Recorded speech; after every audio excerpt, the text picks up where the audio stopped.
Mise à jour finale. C'est fini. Tout est fini. Et la réalité dépasse vraiment la fiction. Vous vous souvenez de ce numéro inconnu qui m'appelait? Ce n'était pas Wyatt. C'était le fils d'une autre victime. Appelons-le James. Il s'avère que Wyatt avait escroqué ses parents âgés de leurs économies de retraite. 230 000 $. Tout leur bas de laine, parti dans « l'opportunité d'investissement infaillible » de Wyatt. James avait fait ses propres recherches. Il a trouvé 5 autres familles. Même schéma, même promesse, même résultat. Au total, Wyatt avait pris plus de 1,2 million de $ à divers parents et amis de la famille. Mais voici le vrai coup de théâtre, Wyatt ne perdait pas cet argent dans des investissements ratés. Il menait une double vie. Il avait une autre maison. Une autre famille. 2 enfants. Samantha ne savait rien. Personne ne savait. Il avait maintenu 2 vies complètement séparées pendant des années, finançant les 2 avec de l'argent volé à nos familles. Quand j'ai eu cette information, je me suis assuré que chaque pièce à conviction parvenait aux bonnes autorités. Chaque document, chaque signature falsifiée, chaque fausse proposition commerciale, chaque conversation enregistrée. La vérité a éclaté le mardi matin. Le mardi après-midi, tout le château de cartes de Wyatt s'est effondré. Ses 2 vies se sont écrasées simultanément. Son autre femme s'est présentée à la maison de Samantha.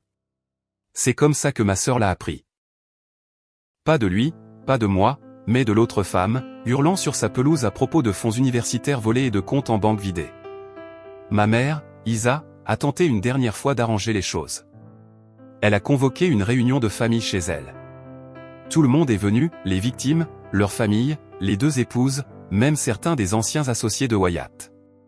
Wyatt s'est présenté aussi, toujours avec un sourire narquois, toujours confiant qu'il pourrait s'en sortir en parlant. Je peux tout expliquer, a-t-il commencé. C'est juste un grand malentendu. Je me suis levé, j'ai connecté mon ordinateur portable à la télé et j'ai lancé une vidéo. C'était des images de ma caméra de sécurité de la maison de vacances, lui faisant visiter la propriété à des investisseurs potentiels en prétendant que c'était la sienne, lui empochant des paiements en espèces, lui admettant à une autre victime d'escroquerie que tout cela était un jeu sur le long terme. Le sourire narquois a finalement disparu.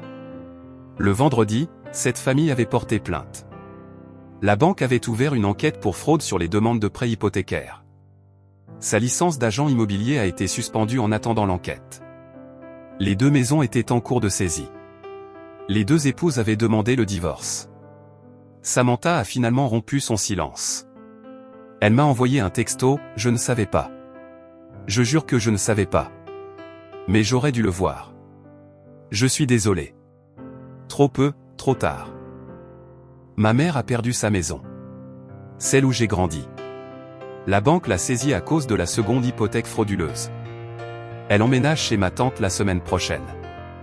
J'aurais dû t'écouter, m'a-t-elle dit quand je l'ai aidé à emballer. J'étais tellement occupé à le défendre que je ne voyais pas ce qu'il était vraiment. Je n'ai pas répondu. Certaines prises de conscience arrivent trop tard pour avoir de l'importance. Le coup de grâce. Vous vous souvenez des boîtes que Wyatt a retirées de ma maison de vacances? Elles contenaient des preuves d'un complot encore plus grand qu'il préparait. Plus de faux documents, plus de signatures falsifiées, toute une nouvelle série d'escroqueries prête à être lancée. Je me suis assuré que chaque enquêteur en reçoive des copies. Hier, Wyatt a été arrêté. Pas pour les escroqueries familiales, celles-ci sont toujours en cours d'investigation. Non. Il a été arrêté pour avoir tenté de fuir le pays avec des fonds volés. Ils l'ont attrapé à l'aéroport avec 50 000 $ en espèces et un aller simple pour un pays sans accord d'extradition. Le DAB ambulance est enfin arrêté. Définitivement. Mila et moi allons nous marier au printemps prochain. Nous ferons la cérémonie dans ma maison de vacances, la même que Wyatt utilisait pour escroquer les gens. Ça semble juste, d'une certaine manière. Samantha ne sera pas invitée. Ni ma mère. Certains ponts, une fois brûlés, devraient rester en cendres. Wyatt risque jusqu'à 15 ans de prison. Ses 2 épouses témoignent contre lui. Chaque famille qu'il a escroquée intente des poursuites civiles. Ses biens sont gelés, sa réputation est détruite, ses mensonges sont exposés. Et moi? J'ai fini d'être le DAB de qui que ce soit. Le guichet est définitivement fermé.